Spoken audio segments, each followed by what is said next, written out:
જે દાડામાં પોતાનો પારકો બન્યો હોય અરે રે મોહાળની માયા મેલોણી હોય કાકાના કઠમનો હથવાનો જતો રહ્યો હોય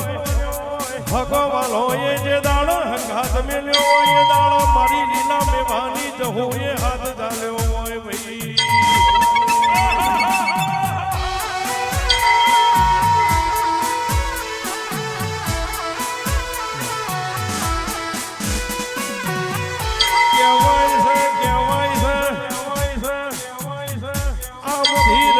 તો મારા જહુ મંડળમાં બનોણી હોય અરે રે તમે મારા જહુના અવસરમાં પાલું ભરીને પોણી પાયું હોય તમારા દીકરાના દીકરીનો અવસર આવવાના મોઢવા ઊભી રહીને રોમ રોમ ના કરું તો લીલા મેવાની ડાઢાળીની કહેવાની